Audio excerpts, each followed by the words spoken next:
kupila za uskršnju za prolećnu dekoraciju. Uzela sam ovo. Što sam se zeznula, sam kupila ovo. Prikazujem malo mešovitih kadrova. Ja planiram da ih zamenim sa letnjim, pošto nema poenta da ih zamenim s prolećnim. Sad ja kačim ekser.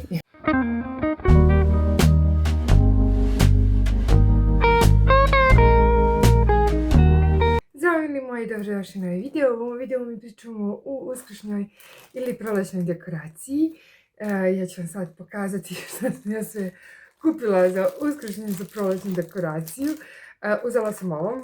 Ovo su neke zeke.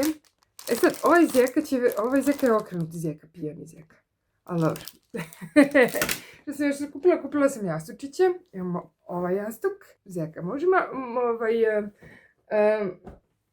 Fora kad pita ljudi što zeke, zašto zeke, šta će nam zeke, ali kao zeke su cute i onako su radosne i dobro, generalno simboližu plodnost i kao sve super, ali ja volim taj simbol, iako eto možda se kaže da možda i nije baš pogodan uskršnji simbol, ali no, zeke su mi prolećni simbol.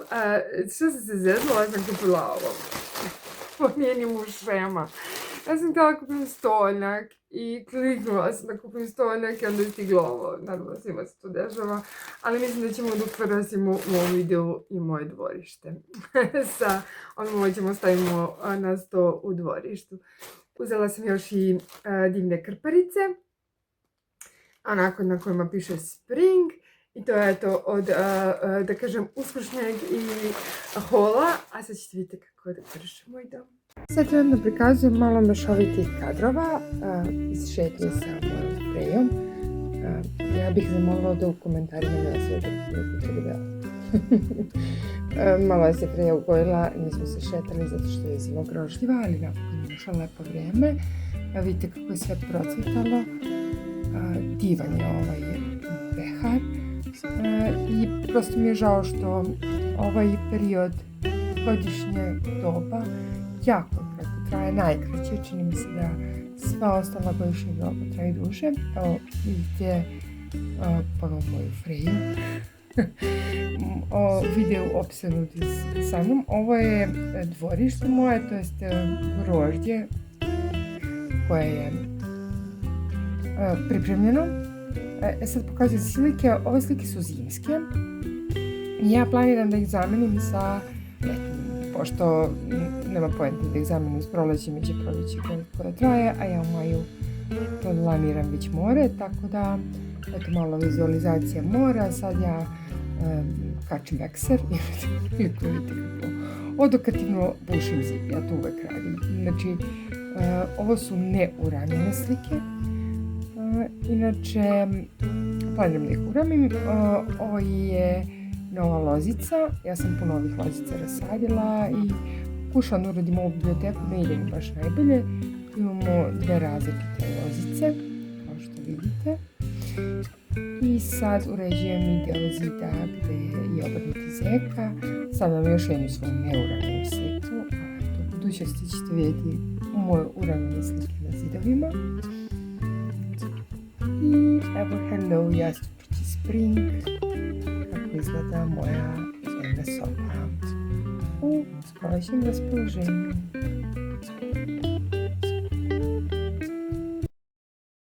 I pošto mi pripadamo konzumerskom društvu, da ću vam pokažem što sam još kupila za Uskrs.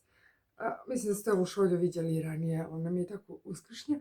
Ide mi sa ovim piknik kariranim stolnjakom da se ide u glavi. I kupila sam jednu najbolju stvar, a to je ova kašičica. Vi unutra stavite, sad ću da demonstriram. Znači, vi unutra stavite čaj, pošto je ovo čajanka sa jacom, vi ovako unutra stavite čaj, vidite ovdje ima neki listići lovora, zatvorite i kad potopite to, deluje mnogo bolje nego cjeda i kad tamo stavite jednu količinu čaja kako vam je potrebno i uživate. Uzela sam još nešto. Tadada! Ovo sam šopingovala u uskršnjem orniru, postoje zeka. Mene raduje inače roza boja. Ja roze boju ne nosim okolo sam gotičarka. Volim crno se oblačim, ali kući volim da se obučem u roze i volim da prosto budem u zek raspoloženju. Tako da, eto, sad ćemo malo da u ovom delu videa chillujemo i da vam ja pričam neke zanimljive stvari. Mislim da će ovo da bude fotka za thumbnail. Ja u zeka fazonu ćaskamo, ćaskat ćemo o buđenju kreativnosti.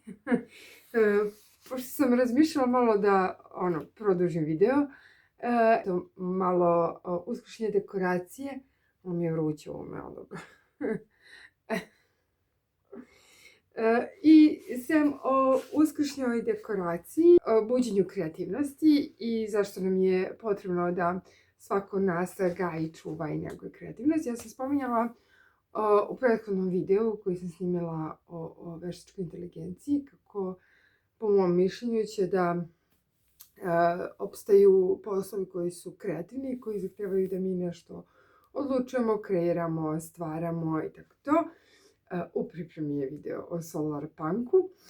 Stvar u tome da moramo da gajimo našu kreativnost i proleće je odlično da nam se čula probude, da se kreativnost probudi, da odemo negde u prirodu, odemo u šetnju, da gledamo cveće što više, jer je sad priroda cveta i ona bukvalno, to je to. Sad imamo prilike da vidimo bele lepe cvetiće i oni su prolazni i kratkotrajni i oni nas i negde asociraju da je život prolazan i moramo da uživamo u svim trenucima. Ja moram skinu ovaj body vam da prevrućem. Mogu da kažem da sa prolećem mi dobijamo i novu energiju, novu vrstu energije koju možemo da uradimo dosta kreativnih stvari. Ja sem što slikam, mada sad manje slikam jer bukvalno imam 20 ideja za aplikacije i sad trenutno sam u procesu da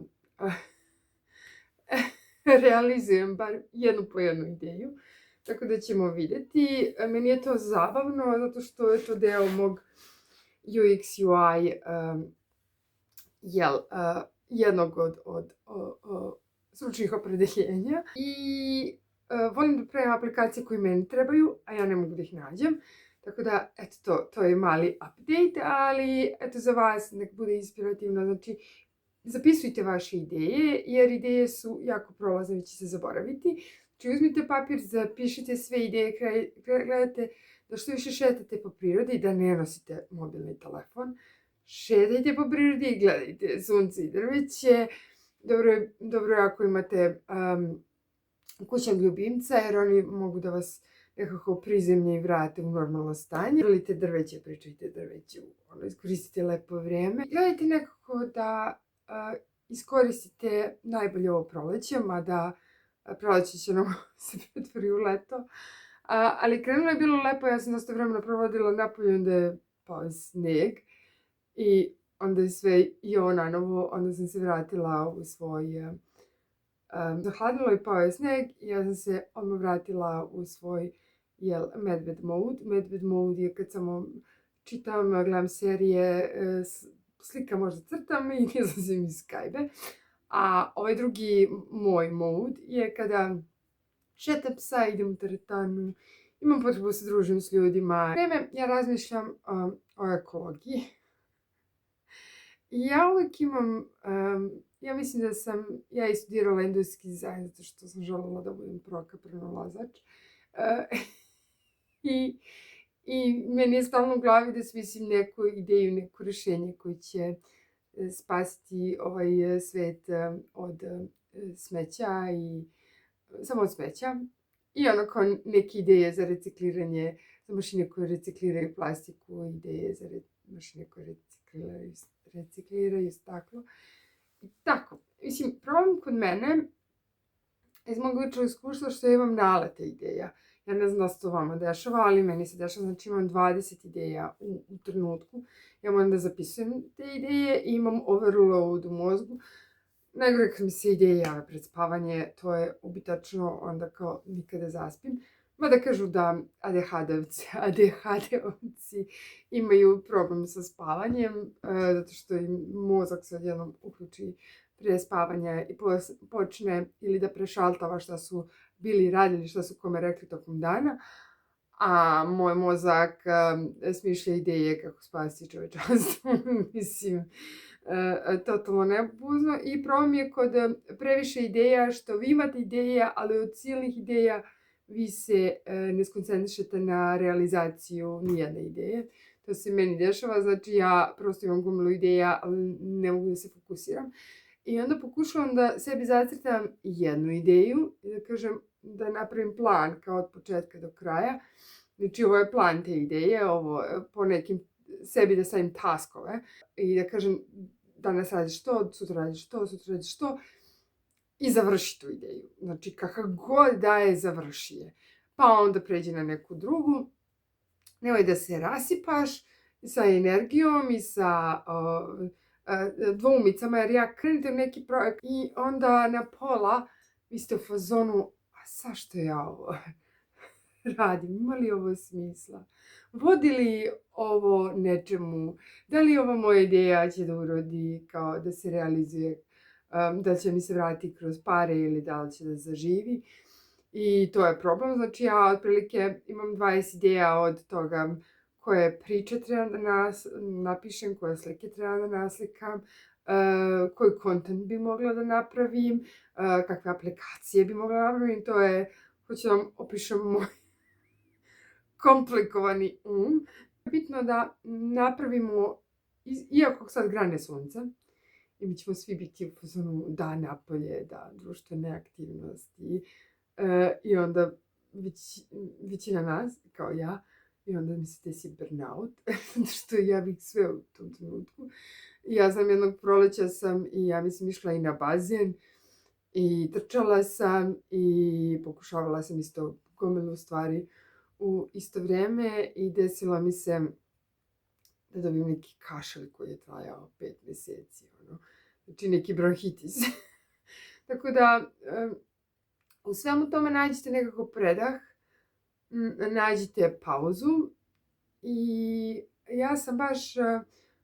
ja se trudim da uživajte u toj, da kažem, i prazničnoj kreativnosti, u oslikavanju jaja, u dekorisanju kuće, trudite se što manje da koristite telefon, jer ja sam vidjela kao grupu mladih ljudi, možda imaju svi oko 16-17 godina, sede u kafiću za stolom i svi gledaju telefone. I meni je ta scena jeziva, zato što oni nisu svjesni da virtualno žive i da propuštaju jedan veliki dio svog života i prosto se ja malo sam, kad sam vidjela tu scenu, uplašila sam se za socijalnu inteligenciju kod mlađih generacija. Tako da, što dalje od telefona, što dalje od doom scrollovanja, od reklama.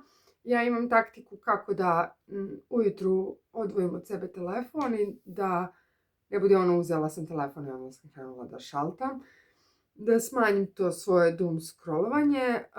Doom scrollovanje, ko ne znam da objasni, znači to je kad izgubite mnogo vremena samo u scrollovanju.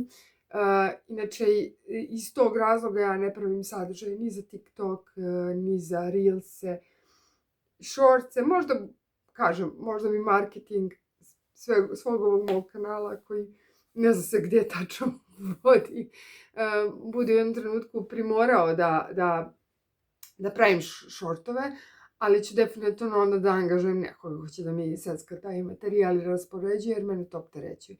Mene izbacivanje svakog kontakta opterećuje. Zašto? Ja izbacim kontent i onda gledam kao, aha, koliko imam lajkova, koliko sam dobila followera, koliko imam pregleda, pa ako prvih sat, dva ne ide, zašto mi ne ide? I to je mentalno opterećenje. I ja od tog mentalnog opterećenja mogu samo da podnesem jedan video sedmično. Znači, ne mogu da...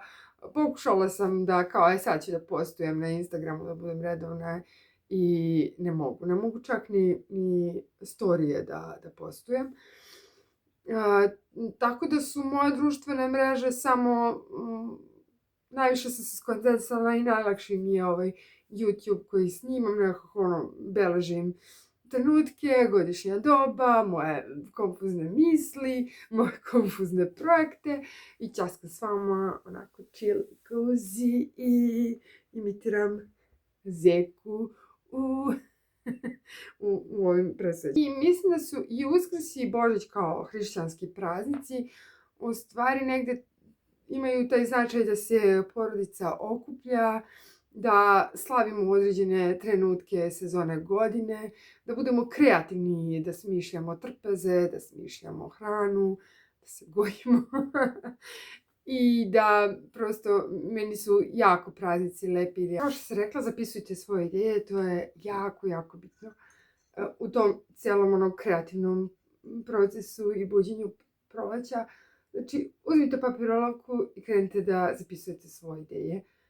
Bilo kakve da su. Da li želite da napravite pesmu, odsvirate pesmu, napišete roman, napišete priču, uzmete da slikate nešto, uzmete da pravite dekupaž kutije, uzmete da isheklate čarape, kako god. Kreativan posao je u pitanju. Znači, prvo napišete ideje i ne odustajte od svojih ideja. Nemojte da sve završe kao u kanti za smeće. Ako je vama je pala ta ideja, pokušajte da je realizujete. Pa šta je ako ne uspete? Jaka stvar, kao... Mislim, koliko novca bacamo na gluposti i koliko vremena takođe bacamo na gluposti. Tako da, vaše lične ideje koje su sinule, krenite da realizujete tako što se uhvatite jedne ideje i kažete svim ostalim idejama onako da na toj listi začekaju. Da ste vi fokusirani za tu prvu ideju. Ne preispitujte tu ideju, znači krenite da radite, napravite taskove od početka do kraja i ne preispitujte. Znači pravite se kao da vi imate nekog menadžera, odvojite ličnosti. Jedan je radnik, jedan je menadžer. Menadžer vam je dao taskove, vi te taskove morate da uradite i to je to. Na primjer, za moju knjigu, ja kad sam krenula da radim, znači task broj 1 dizajnirati korelicu, task broj 2 napisati tekst, task broj 3 podeliti tekst u poglavlja, task 4 napisati koliko slika je potrebno za tu knjigu, task broj 5 raditi sliku po sliku i sad task broj 6 možda ići u prodavnicu, kupiti slikarski materijal, kupiti platna i prosto nagovorim sebe, ovi taskovi moraju se obave bez razlike da li će ta knjižica koju ja objavim u budućnosti uopšte biti na policama neka knjiža ili uopšte biti online i bilo ko hteti da je kupi. Ne preispitujem. Znači, ne preispitujte svoje ideje, samo krenite da ih realizujete i onda će one da dođu na test da li su prave za vas ili ne. Ali to je moj savjet za sve kreativce, znači krenite, napravite spisak ideje, krenite da realizujete jednu po jednu, ne odustajte. Završavajte ideje, znači kad završite i tu lupam ideju kao ja moju knjižicu i još imam onako marketing taskova, šalji izdavačima, pokušaj da nađeš izdavača, ako ne možeš da nađeš izdavača, pokušaj nekako da znači fokusiraj se na dve stvari, odaberi ili ćeš da tražiš izdavača ili ćeš sama da izdaš, ako sama izdaš, ovo su sledeći niz taskova, ako nađeš izdavača, ovo je sledeći niz taskova i finiširajte ideju, pokušajte da je završite, kao što ću ja pokušati da izdam knjigu i kad odradim sve taskove na toj listi koje su bili do mene i projekat nije uspeo, ali ja sam pokušala, idemo na sledeću ideju. Nešto silnih ideja će upaliti, negde će da prođe. Mada sam ja, inače, pošto sam bik u horoskopu, jako sam tvrdoglava i uporna sam kao, bik sam u horoskopu, ali uporna. Svaka stavka kod realizacije ideja je zanemariti perfekcionizam. Perfektno ne postoji, postoji završen projekat. Perfektan projekat ne postoji, tako da šta vas briga, iako vam se ne sviđa, iako vam je muka, iako vam je prisalo, iako su vam se smučili taskovi koji ste sami sebi zadali, šta vas briga, bitno je projekat završen i nikad neće biti savršeno, to je poenta, znači nikad neće biti savršena pesma koju napišete, nikad neće biti savršena slika, knjiga, ništa od toga, savršeno će da bude kroz neko vreme i kada imate neku publiku ili nekog konzumenta te vaše kreativnosti, tad je savršeno, tad je super zato što je to urađeno i zanemarite perfekcionizam. Ja znam da je našim drugarima da je to jako, jako teška stavka da se savlada. I jako bitna stavka kod realizacije ideja je tuđe mišljenje nije bitno.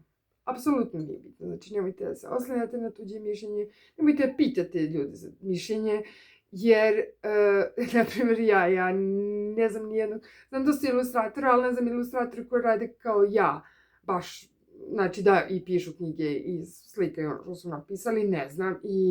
I kad bi znala, to je sasvim drugačiji stil od mog, tako da generalno ne možete tražiti savjet, kao da li mislite, da ga pitate da li mislite da je ovo. I loše tražiti savjet zašto ponekad neko može pogrešno savjetuje sa svojom sujetom ili ličnim demonima, što nema nikakve veze s vama.